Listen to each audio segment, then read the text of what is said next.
Welcome back, everyone, to Heinz Field in Pittsburgh. It's the Colts in control of the football as we take you back to the action in the third quarter.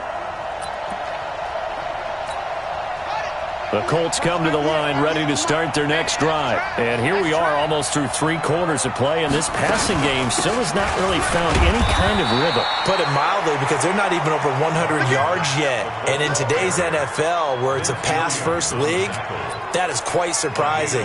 Not many teams patient enough to stick with the run. Everybody wants to advance the ball through the air. They've got to get their timing back.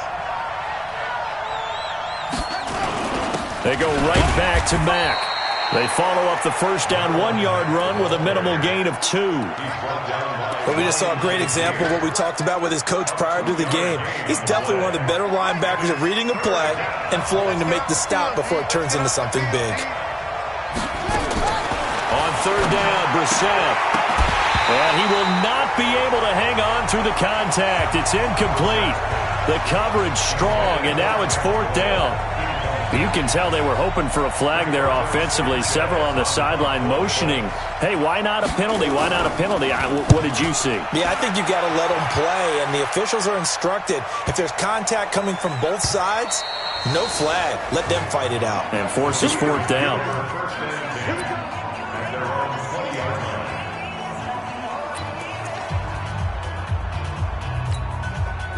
The Steeler offense here about ready for their next drive. And that last drive, a long drive, but not just that. They had a great...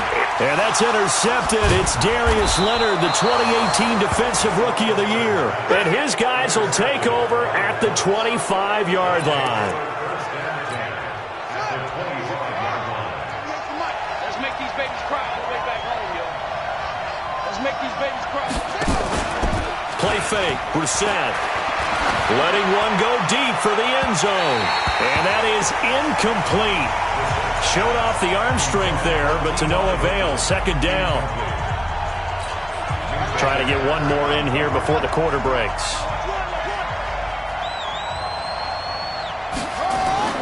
On second down, Brissett again. He's got Jack Doyle. And he'll be brought down on what's going to turn out to be the final play of this third quarter. It'll be first and goal when we come back. You're watching the NFL on EA Sports. Only way to get the lead here, of course, with a touchdown. And that's what they're gunning for on first and goal. Out of the gun, Brissett. And they're going to get him. They bring him down to the sack back at the 16-yard line. Devin Bush in there to record the second sack of his young NFL career. Brandon, I think you understand the type of afternoon this offensive line is having. It is a long one for them. Long for you to spend it with me. Long for them trying to block those guys. They've given up a whole lot of sacks, and the speed and quickness of that defensive line is eating them alive. And he'll be brought down this time at the 5-yard line. The 10-yard completion, but still now facing third and goal.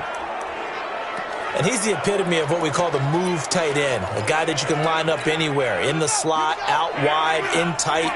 Doesn't really matter because he has such great skills. You want to utilize him in all aspects of your passing offense. Rush coming, and he's taken down. Ryan Shazier got in that time. The first-round pick of 2014. This has been a tough one for this offensive line. It appears almost like they've been on roller skates this entire game, the way they've been pushed around. 6 sacks given up in this one.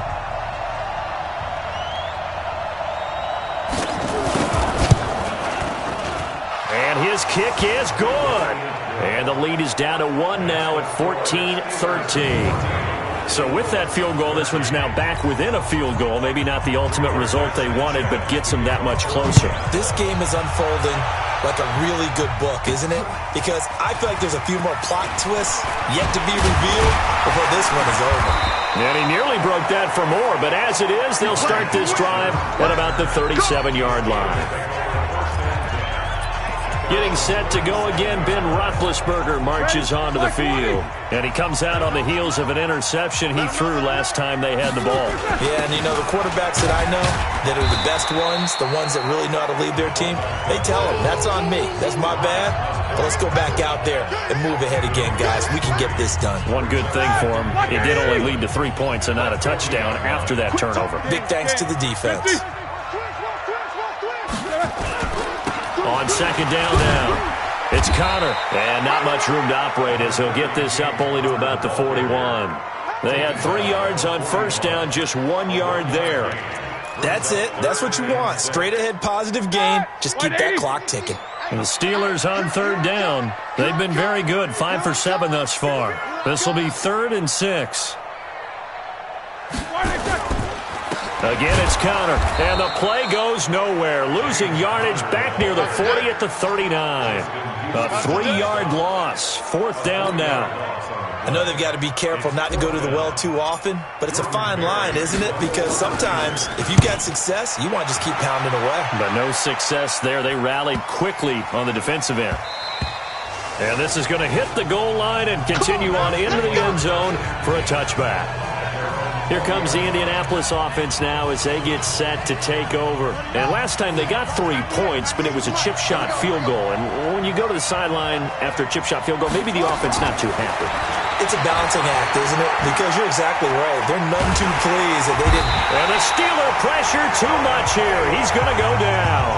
Cameron Hayward in there with pressure yet again. That is the 7th time that they have dropped him here this afternoon. And the job becomes twice as difficult now after the sack. It's 2nd and 20. Brissett now. They'll run the screen with Mack. And they'll bring him down here right around the 17-yard line. They get 7 there on the screen. It'll set up a 3rd down.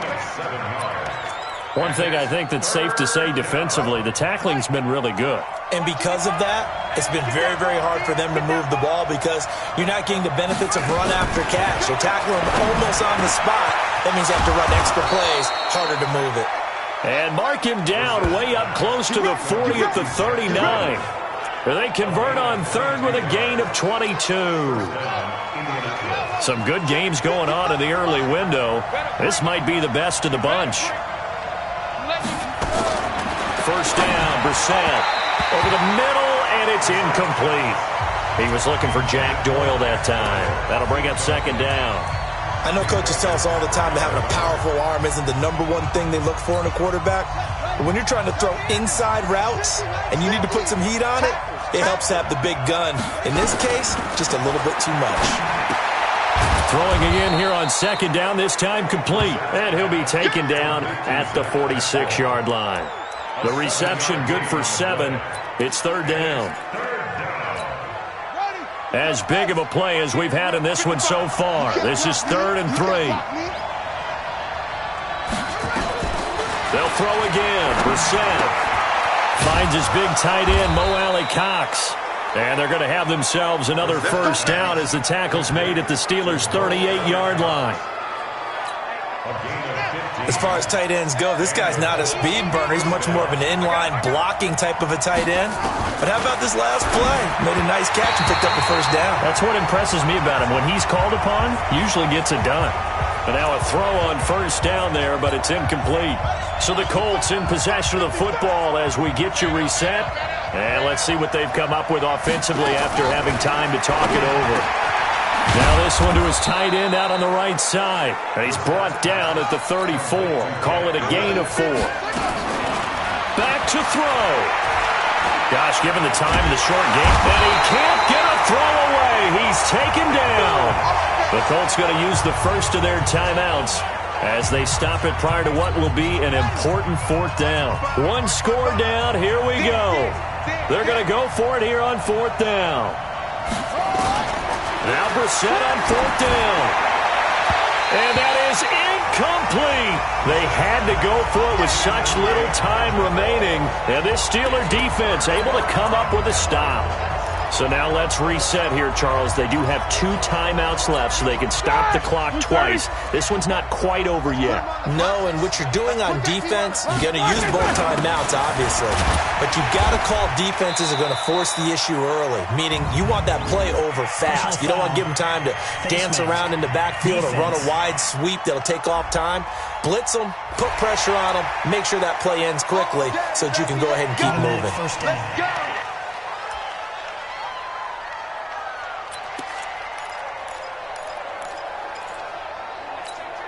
And now it's 1st and 10. A big mistake, especially when you factor in the personal foul yardage.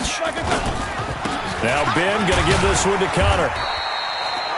Now the Colts going to burn the second of their timeouts as they'll talk things over prior to this upcoming second down play.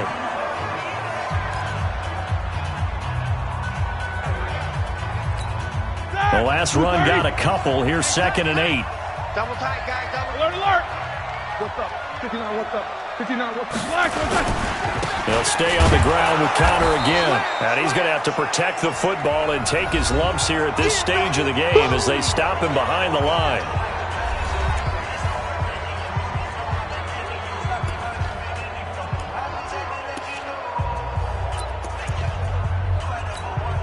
Well, they need to get to the 29 if they want to pick up a first here on 3rd down.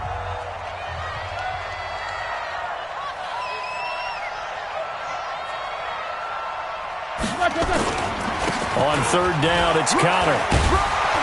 And he's going to be brought down short of the first at about the 31-yard line. 7 yards on the carry there, but now they're staring at 4th down. This late in the game, Charles, I think you maybe seriously have to think about going for it. Especially where they are in terms of field position, because this is almost like no man's land. Might hurt your punter because there might not be enough space, maybe too far for your field goal kicker. I'm like the old rule. Possession is 9/10 of the law. Possession is 9/10 of winning the game. Go for it. Get the first down. Close it out. And Boswell's kick is good. And that'll move their lead up to 4 now. So they get the 3, but you wonder now, is that going to be enough? Excellent question, because when I look at the smiles on that side of the field, they're a little tight, aren't they? If they had scored a touchdown there, those would be big half-moon grins right now because they'd feel a whole lot better about their position. And a touchdown in the other direction, all of a sudden they're down. So the Colts now down by 4, and time a huge factor. They've got to travel the full 75 yards, and time is obviously a huge factor here. 1st and 10 into the hands of his running back Marlon Mack, and he's upended at the 33 following a good pickup of 8. He'll look to throw, and he took that in one-handed. What a grab. Back-to-back good plays have him on the move on 1st down. He's back to throw. He's going to let it fly. And he can't hang on to it. That would have sealed it. Instead, 2nd down. Ball on the 42 as they come up 2nd and 10. One final shot. They'll look to throw. Now a desperation throw deep downfield. And it's incomplete. So their final drive comes up empty. And with that, the ball game is over. Well, going into the final play of this game, they knew that they needed some type of a miracle there at the very end, but they couldn't get it done. However, we were treated to really a spectacular affair. Even though they didn't finish it off, you're exactly right. They took us down to the last play. We're still, you were wondering, could it happen? Possibly, even though we both knew it was a long shot.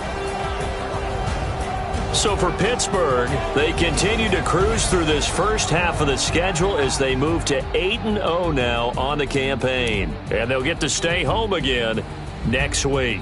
Meanwhile, for the Colts, they fall 2 games under 500 now at 3-5. And they'll get a chance to redeem themselves at home next week.